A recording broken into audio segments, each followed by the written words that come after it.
Well, in the end, he was ultimately stopped by the other gods who were not too pleased with what he had done. Diana was physically restored. The other Amazons would be physically restored. But the Olympian gods were an interesting point at this time. They had moved away from their traditional position. They were considering their purpose. Now, they realized that it had been quite a long time since humanity as a whole worshipped deities, and so they needed some proof that they needed to come back to their traditional point of influence and look out over humanity. And so Diana would gather a cast of witnesses at this so-called trial. These witnesses included Julie and Vanessa Capitelis. Steve Trevor and Etta Candy made a very rare appearance during the Byrne run. Helena and Cassie also showed up, as did Officer Mike Shore. And in the end, the Olympian gods decided to move back to their traditional sphere of influence. And this is where Cassie had an interesting experience. Sure, she had been working hard to gain a measure of control over the artifacts which gave her her powers as Wonder Girl, but she wanted something more. And so she found a quiet moment to approach Zeus, and she asked him to grant her superpowers. And Zeus, being rather amused by the sight of so young a creature being so confident in coming to such a great god as he, decided that yes, he would go ahead and he would bestow powers upon her.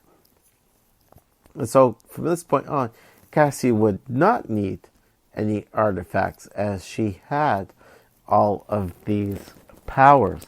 And that's how she would stay for, well, right through until Flashpoint. And then in the New 52, of course, Cassie was a number of characters who had their origins rewritten.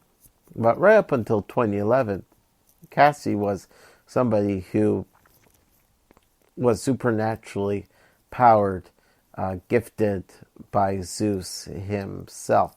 And there would be an added revelation behind this whole encounter, but that would come after a Byrne run. I'll talk about near the end of this episode.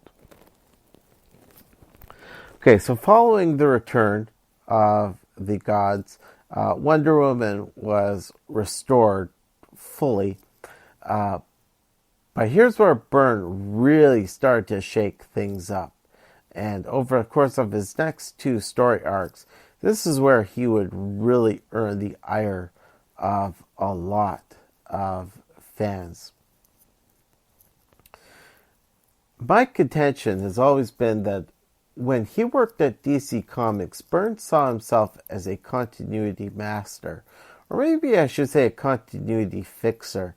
It's apparent to me from his writing, from what he's said in interviews, that Byrne has a real love for pre-crisis DC history.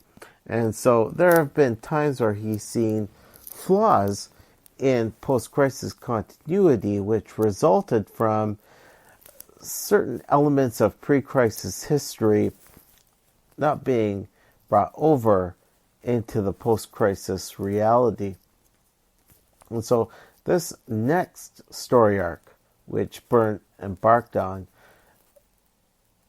sought to restore a fairly significant chunk of pre-crisis history. First, as a lead-in. So by this time, everybody in Wonder Woman's supporting cast was coming together. The one cast member who was making her way back was Diana's mother, Hippolyta. She met with a psychic who told her that her daughter was in considerable danger.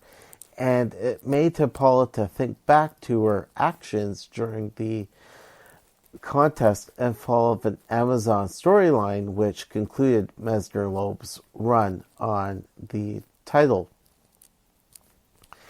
And Hippolyta would make her way to Gateway City, but she would also check in with an Amazonian witch named Megala.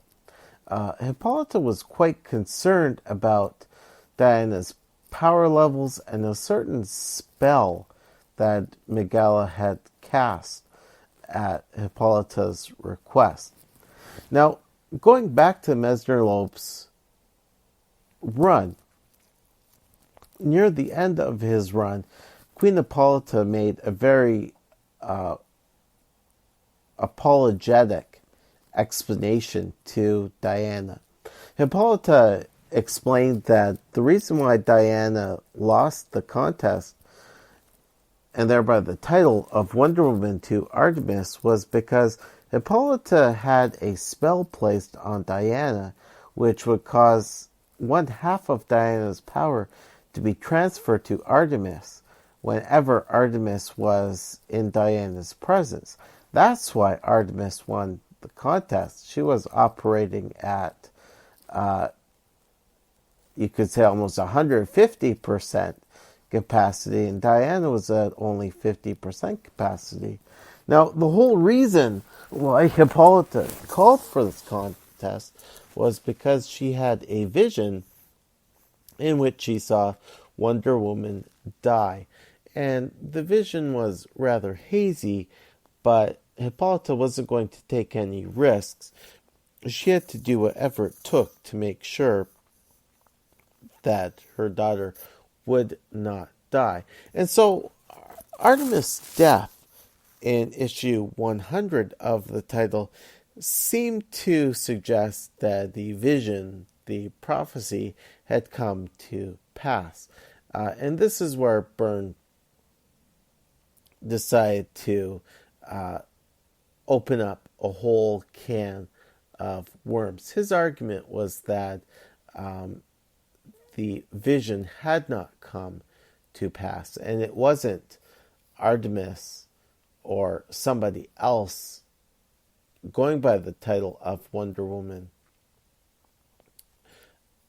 It wasn't Artemis or the place of any other person going by the title of Wonder Woman to die. It was Diana's place to die. And so this came about through a storyline involving Neron, and it happened not too long after the events of Underworld Unleashed. That was a story arc in which Neron was going around the DCU making different bargains with heroes, villains, supporting cast members, making deals all in an effort to gain greater power, which would allow him to rise to ascendancy and take over the entire DCU. And even though he'd been defeated, Neron wasn't quite done just yet. In the story arc, Diana and almost everybody else was sucked in to the underworld by Neron, where he did some pretty nasty stuff to Wonder Woman's supporting cast, but he reserved the worst and most brutal torture for Diana herself. In the end, everybody was able to get out of the underworld and come back, but Diana was in dire health. It turns out that the spell that Megala had cast, which transferred 50% of Diana's powers to Artemis, had never dissipated. It was still in place. So when Diana was taking all of this punishment at the hands of Neron, because Artemis was there in the underworld too, Diana was significantly depowered. So she was rushed to a hospital where she was in a comatose state. and it was Martian Manhunter who came in and said her mind is so tortured. She's in such pain now. I don't know what any of us can do for her. To make matters worse, a dying scientist and her lackey actually took Diana's body, which was in physical pain as well, to another room, and the scientist attempted to have her mind transferred into Diana's body. Well, that didn't work out, and that scientist ended up having her mind transferred into the body of a gorilla, and from there transferred into the body of a very large, statuesque woman. This was the post-crisis Giganta I'm talking about. But this added strain ultimately resulted in Diana's death. Her body was even taken to the morgue to be autopsied. Everybody thought this is it. But then there was a light which emanated from another room, and everybody assembled in that room and saw that Diana was quite alive. Well, actually, she wasn't alive in the traditional sense. She had been transfigured.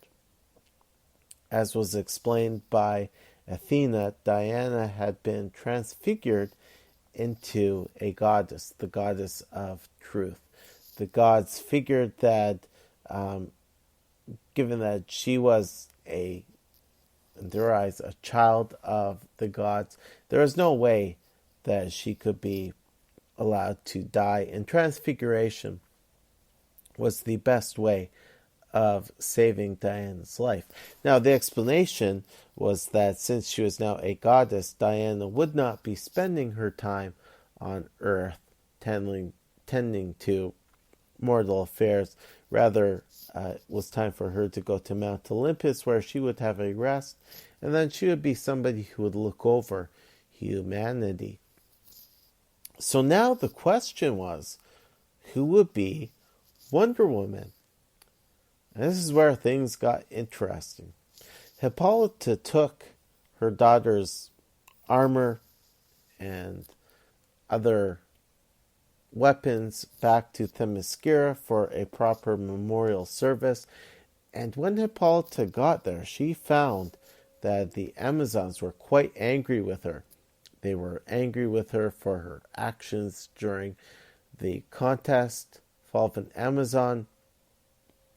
They pointed the blame for Diana's death and Artemis' earlier death squarely on Hippolyta. And so they came up with a unique consequence for Hippolyta. Hippolyta would serve as a new Wonder Woman. And she was given a costume that really harkened back to the original Wonder Woman costume, seen all the way back in All-Star Comics and Sensation Comics. The tiara design was different. Instead of there being an upward point, there was a downward point on the tiara. The chest plate featured the classic winged eagle emblem, and Hippolyta wore a skirt in place of the briefs, and that went right back to the very first Wonder Woman costume. At first, Hippolyta was rather doubtful about serving as Wonder Woman, although after spending a little bit of time with the JLA, which was being written by Grant Morrison at that time, Hippolyta actually came to quite enjoy being Wonder Woman. Now here's where things got even more interesting. Jay and Joan Garrick appeared, with Jay Garrick, of course, being the Golden Age Flash. And Jay and Joan came to Hippolyta because Jay was starting to have these flashbacks, these memories which he couldn't really make sense of. He was starting to have memories of early on in his career having been kidnapped by the Wizard and being freed from his imprisonment by a man and a woman